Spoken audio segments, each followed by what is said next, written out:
সকাল 2:30 খবর করছে হাবার ভাই বাবা মাখনের বাবা গেদার মায়ের ফাদার মোহাম্মদ ইউসুফ ভাই আর বডিবাগান নগিত করার পরে সার চিংড়ি মাছের ধাক্কা খেয়ে 115 হাফ প্যান্ট খুলে গিয়েছে। খবরেতে বলা হয়েছে 315 জনের ভিতরে 150 জনকে কলেরা হাসপাতালে ভর্তি করা হয়েছে।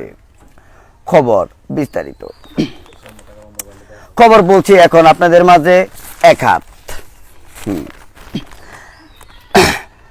আজ ঢাকা মহাকালী কাঁচা বাজার থেকে একটি কুত্তার বাচ্চা হারানো গেছে। কুত্তার বাচ্চার পরনে ছিল লাল রঙের হাফ প্যান্ট এবং গোলাপি রঙের ব্লাউজ। কুত্তার সন্ধান নিয়ে যদি কেউ পেয়ে থাকেন জামালপুর সরিষাবাড়ি পাদুর মোড়ে পৌঁছায় দিবেন। তাকে 2টা সিরা জুতার মালা এবং একটা গুড়ার চাবুক দেওয়া হবে। খবর করছি ঢাকা টঙ্গী বাস্তবপাড়া থেকে। আজ টঙ্গী বাস্তবপাড়া থেকে মুরগা মুরগির মিছিল বাইরে হয়েছে। তারা বলেছে শিয়ালদেরকে যদি কন্ট্রোল না রাখিতে পারে অর্ধেক মুরগা মুরগি ডিম পাড়া বন্ধ করিয়া দিবে।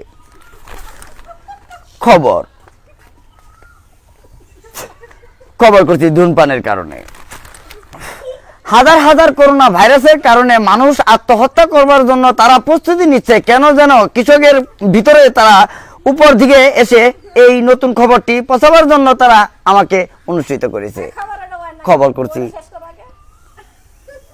খবর করছি ঢাকা টঙ্গী এয়ারপোর্ট বিমানবন্দর থেকে। আজ ঢাকা এয়ারপোর্ট বিমানবন্দর থেকে একটি প্লেন উঠে যাওয়ার সময় মশার সাথে ধাক্কা খেয়ে বিমানটি বাস্ট হয়ে যায়। মশাটির কোনো ক্ষতি হয় না। মশাটিকে ধরার জন্য 2000 বিটিআর এবং 3000 সেনাবাহিনী মোতায়েন করা হয়েছে।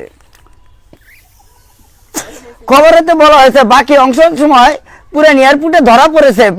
মশাটিকে কেটে মশাটির পেটের ভিতর 2টা মিলিটারি পাওয়া গেছে। খবর শেষ করছি এ বলে বিস্তারিত। আবার দেখা করবেন রাত 8টার পর।